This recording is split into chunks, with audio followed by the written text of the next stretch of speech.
what we say to America is be true to what you said on paper.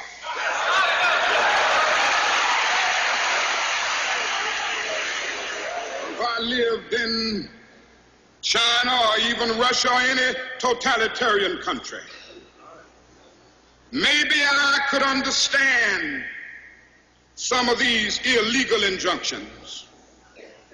Maybe I could understand the denial of certain basic First Amendment privileges because they haven't committed themselves to that over there. But somewhere I read of the freedom of assembly.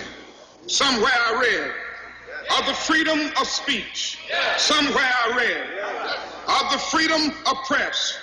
Somewhere I read that the greatness of America is the right to protest far right.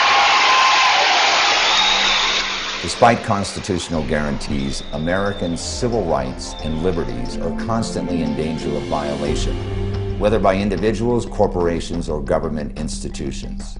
Regardless of whether personal prejudices or national security concerns lie at the root of these violations, challenging them and holding wrongdoers accountable is imperative for the sake of the constitutional integrity and the preservation of the American way.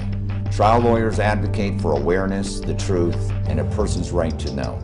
They believe that in the absence of the truth, all of us stand helpless to defend ourselves, our families, our health, and our way of life. Oftentimes, we don't think about or worry about or understand what is happening to another until it happens to us. Deceits have no boundaries. Disease doesn't recognize the color of our skin or our political party's affiliation. When it comes to cover-ups and false allegations by agencies of the state and the federal government, there is not a soul amongst us who does not have a cringing fear of their overwhelming, awesome power.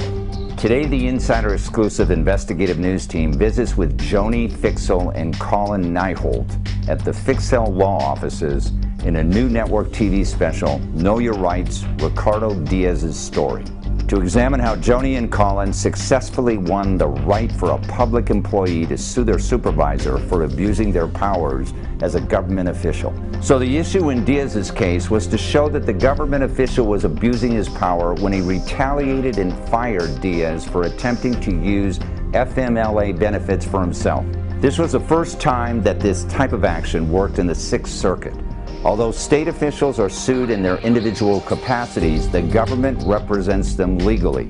As stated previously, prior to this ruling, public employees could take FMLA leave for themselves, but they were not protected from retaliatory discharge by their employers. But if they took FMLA leave for a family member, Congress had carved out a protection for these workers for family care. The impact of such on society allowed governmental entities to fire a public employee for getting sick and using FMLA without recourse for the employee. The official ruling came down in January of 2013, and there have already been 13 cases that have cited the Diaz ruling. Joni and Colin's firm's goals are not only to get justice for their clients, but to make sure that everyone is treated with equal respect and dignity is guaranteed under the Constitution of the United States. Joni and Colin have built a substantial reputation by consistently winning cases other law firms have turned down. Their amazing courtroom skills and headline-grabbing success rate continue to provide their clients with the results they need and the results they deserve. This is the Insider Exclusive, live from Okemos, Michigan.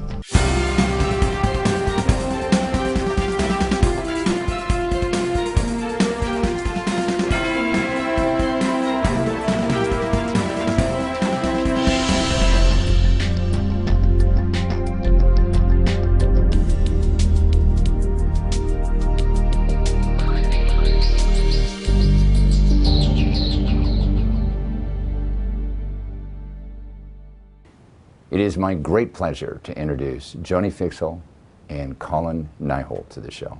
Welcome to the show, guys. Thank you. Thank you. Good morning. Tell our audience a little bit about your firm, Joni. What type of law do you practice? Primarily, we practice employment litigation for plaintiffs, for the employees, and we do a fair share of business litigation as well. We're we're focused on employee rights, and that's how we were founded. As our practice has expanded, some of our areas have expanded as well. A lot of plaintiffs work. We look for the harder cases and try to find solutions for the people who are coming in with problems. Right. I understand you were in the energy industry for many years. What did you do there? I started as a janitor and worked my way up through the union and through management, middle management, as I went to law school while I was on swing shift, and second career. So I did everything from being a boiler operator to a turbine operator to trading power. And both of you have always represented the little guy, what we call the plaintiff, correct? Correct. And there's a reason why you do that. Why is that? It just feels right. I mean, you know, I've always felt that the IBMs and the Microsofts of the world have enough voices. You know, the little guy needs a good voice too, and I try to be it. Okay. Speaking of little guys, today we're here, and we're going to be discussing the case of Ricardo Diaz, right? Right. Yes. Who is Ricardo? Ricardo is a former Michigan Department of Corrections employee, long-term employee. He had, when we started our case with Ricardo, was 2009. Right. He had worked for them for 18 years before he was terminated. But he was a family man, had some children, but he was diagnosed with some chronic health issues, and those were what led to his termination. Right. And this is the big issue of this case. He was a public employee. Right. And public employees, either one of you can talk about this, but public employees and private employees are two different kind of animals. They don't enjoy the same privileges and rights, do they? Yeah, that's absolutely correct. I mean, really the reason that we get into that is Congress legislates, well, we're talking about an FMLA case. Yeah, and describe our audience what that means, FMLA. The Family Medical Leave Act. What it is it's an act of Congress that provides certain rights to employees to take leave of absences from work without suffering losses of employment or retaliation from their employers. And generally, how long can that be? 12 weeks or something? Yeah, well, generally, in Diaz's case, it was for intermittent leave for personal care, which is 12 weeks. Right, and it can be, it's often used for, like, when, let's say you're a man and your wife is, you know, we just have a baby and you want to come home and you help them, right? Correct. And private employees have this, don't they? Most major corporations. Yes, absolutely. As long as there are 50 employees or more, they're obligated to give it. And public employees have it to take care of some other member of their family, but this is why we're here on this case. What happened? You don't have it for yourself. As an employee. As an employee, and the reason is Congress passed the act. It's supposed to allow you to take care of your family, just as you're allowed to take care of yourself. Well, the difficulty is it gets into how our federal system works versus our state system. You almost have to look at our Constitution and the federal law as a treaty between the states. So basically, each state is a country in and of itself. And then we have this federal government that oversees all of them. Well, and what happens is when Congress wants to legislate against the states, in certain circumstances it can't because the states are sovereignty. This is the 11th Amendment immunity concept. The Congress can't hail a state into federal court except in certain circumstances. So the reason Congress can hail the reason that when Congress wrote the FMLA, to call state agencies in for take care for their family care, that was an equal protection violation. And they said, well, you know, men don't have the same access to come help their families as women do, so there's an equal protection issue here. So that's why it was constitutional for Congress to call the states in to remedy those situations. Well, what Congress said is that there isn't an equal protection violation for intermittent leave problems. You know, and that's what, there was a Sixth Circuit decision, the Tuvell decision that was out before our case was decided, that said, you know, even though it was constitutional for Congress to call states into federal court to sue to enforce rights to care for others, they can't care for themselves in this way. Yeah. And so, but the situation that this created was Congress passed this right to intermittent leave, but a state worker fired for taking this intermittent leave can't sue to protect it because calling the states into federal court to enforce the right is not a right that Congress had. Yeah, it sounds like a real legal technicality. It's huge. But the bottom line is Ricardo got fired. Yes. He got terminated. Correct. Now my question is, well, why didn't he just take sick leave, or had he done that already? That was part of his sick leave for the department, or for the state workers. And it impacts public employees nationwide. Yeah. The intermittent leave, he had been approved for FMLA by his supervisors 3 times, and 3 times it was conditionally approved. Yeah. Conditionally, on the condition that he goes back to the doctor, and the doctor puts on the paper, now intermittent leave is, hey, if I have a chronic condition, it may crop up or flare up, and I don't know when it's going to happen. Right. They were demanding to know exactly what dates he's going to need to be off. And how would he know that? He wouldn't know. He couldn't know that. There's no way for him to know. So 3 different times they asked for it, they conditionally approved it, and then they put him on discipline because he missed too much time. Yeah, now, so our audience understands, when you originally brought this case, when you filed the case, you lost, right? It was dismissed. Correct. Correct? Correct. So this case is about the appeal of that, and I understand you had a rather innovative and unique strategy, which you were successful in getting the appellate court to overturn the dismissal, correct? Correct. So that the case is still going to come up, right? It's still pending. It's still pending. Tell our audience a little bit about what I found interesting was the unique and innovative strategy you used. What was it based on? And how is it often used right now, like against police officers? Yeah. Well, and basically what happens in this situation is, this isn't the first time a state has thought to violate federal law. It happens all the time in First Amendment cases. You know, states don't like that the federal Constitution gives somebody a right, they try to take it. So then what happens is, because of this 11th Amendment immunity concept we talked about, this person that's had their right violated wants to sue the state for violating it, and the state stands behind 11th Amendment immunity. It happened all the time back in the civil rights cases. The southern states didn't want black people to have the right to vote after they'd been formerly slaves, and then they'd want to sue to have their, they have their rights recognized, and the states would go, well, 11th Amendment immunity, you can't sue us. What developed is a body of case law where, instead of suing the state itself for the violation, the court acts on a state officer who is abusing their state position to violate a federal right. And this is a concept called, a couple of different bodies of law come from this. 42 U.S.C. 1983 is a federal statute that makes it a tort, something that you can file a suit against somebody for. Yeah, and I think it's called the ex parte Young action. That's a separate concept. Ex parte Young is a concept where the court has a power as to enjoin somebody from future wrongful conduct. Yeah. That's ex parte Young. 1983 actually gives you, the difference is 1983 gives you monetary damages. Ex parte Young only gives you injunctive relief. So in other words, under ex parte Young, the court says, stop violating this federal law. Under 1983, it says, you violated federal law, give us money damages because you did it. So what we, the concept we came up with in Diaz is, well, can you use these doctrines to enforce rights under the FMLA? We did some research. Sure enough, you can. 1983 says the Constitution and laws of the United States, and ex parte Young operates under similar. So the FMLA says you have this right to 12 weeks of intermittent leave. You sue the state officer as an individual under ex parte Young in 1983 to enforce the rights. Now, what ended up happening in this decision is that the Sixth Circuit said you can't use 1983 in these circumstances. There's a whole convoluted body of case law about why we couldn't. But the Sixth Circuit recognized that we could use ex parte Young. So what this left us with is, you can't get monetary damages because you were wrongfully terminated, but the court can put you back to work. Yeah. So the bottom line is, if you are successful, and do you have a trial date set now? No. We do not. It's still pending. It's in abeyance pending another case. We just had the decision in the case. It actually came yesterday, but. Okay, similar case. Similar case. Okay, he may be able to go back to work, correct? Correct. And that would affect, I would imagine, when you said 18 years, the pension that he has?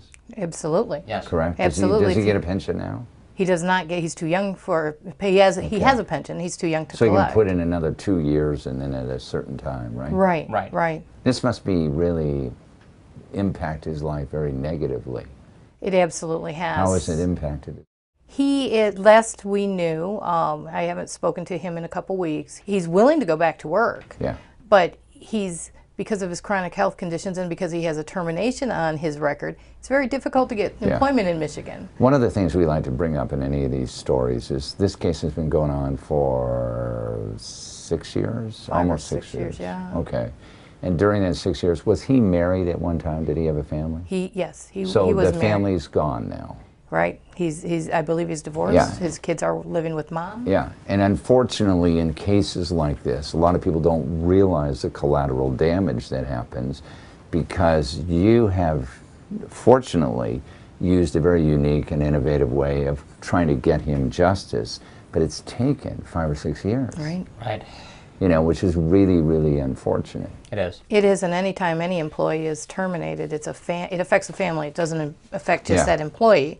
And as these things drag on, of course. Do they have a process, you know, as a public employee, do they have a process where they have like, you know, some kind of legal process where they, arbitration or something like that internally?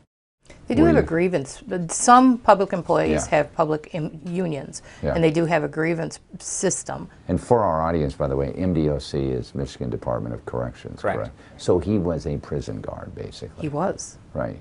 18 years. With good record. With a very good record. He always met expectations. He just got sick. That was all that happened to him. You know, one of the other reasons we do these shows is so people understand a little bit about the Family Medical Leave Act. Tell our audience, what is a person entitled to under the FMLA, and what does it mean? They're entitled to basically take time off to care for themselves or family members that have serious medical conditions. Right. Who's eligible? Who's eligible? Employees who have been working for a year or more of an employer of 50 or more employees. Mm-hmm. FMLA, by its terms, also includes state employees, but as you can see from the way that the courts determined it, there's some question about whether it applies or not. Yeah. As a result of your case, only in the Sixth Circuit, which is a circuit that governs Michigan and a few other states around here, this law now applies to public employees, correct? Correct. But it can be used in other states as well. Yeah, but because I understand that you got the idea from a Ninth Circuit case in California, right? In the West. Yep. How about other circuits? Do they have the same problem right now? Do you don't know? I think there was a Second Circuit decision that found the same thing.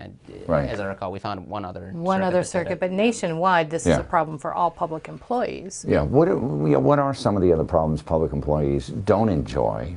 You know, what are the privileges they don't enjoy that private employees would? Well, freedom of speech comes readily to mind.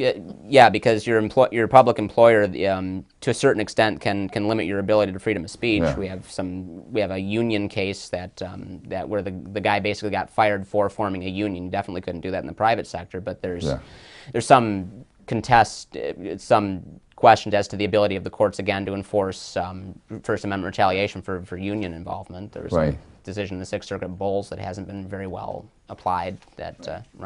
You obviously, since you specialize in employment litigation, represent little guy, you get a lot of calls and inquiries of people. How do you end up choosing clients in your cases? What determines that? Because I want to point out for our audience, because you represent the little guy, you don't get paid unless you win, correct? Most times, that's absolutely true. So how do you select your cases and the individuals you want to represent? Well, because we're a small firm, we have a limited amount of cases that we can take. We can't take hundreds of cases. However, it's based on the egregiousness of the violations, the investigation we do. We have a first level screening and intake, and at the reception when they first come in, they'll have an intake. Then we as attorneys will read it. If we're not sure, we're on the edge, we'll bounce it off each other. And we'll have discussions in the hallway even about the legal theories. And then we'll have the client come in or potential client come in, and we'll interview them again. And we'll have an hour to 2 hours where we'll sift through the details. We'll ask what type of witnesses they have or what type of support they have. And we have a lot of calls, and we spend a lot of time on discussions with people who don't become clients because not every case is actionable. Yeah. Or we'll sometimes retain people to do all services up to, but not including filing litigation. So we'll send a demand letter, give the other side a chance to comment on the allegations. Sometimes we find our person a demand letter to the potential person you're going to sue. Right. get their take on it. And that oftentimes leads to discussion that actually keeps it out of court. Right. Sometimes we find out a person has hidden key details from us. That happens too often. Or other times we discover that they have good defenses, and sometimes we're able to work out a reasonable accommodation that doesn't require us to file a suit. In our final moments of the show, what kind of cases do you generally see coming into the office most frequently? Wrongful termination cases? Wrongful termination, violation of rights. Yeah. Violations of civil rights. And we typically see a lot what of those. civil rights? It could be many different civil rights. Discrimination, retaliation. Retaliation is probably our a biggest big fact one. pattern, where somebody's made a complaint about a violation of a right, and then the employer does a whole bunch of bad stuff to them because of that. And they're availing themselves to the federal law. They're doing what they can to make a complaint, and they're still being messed with. Right. Well, I want to thank both of you for spending time with us here in Okemos, correct? Beautiful community, by the way. Well, thank you very much. And we wish you a lot of success with Diaz's case. Let us know what happens. We will. Okay. Thank you very much. Thank you very much for joining us. Thanks for joining us. You can get more information about our guest and the issues at insiderexclusive.com.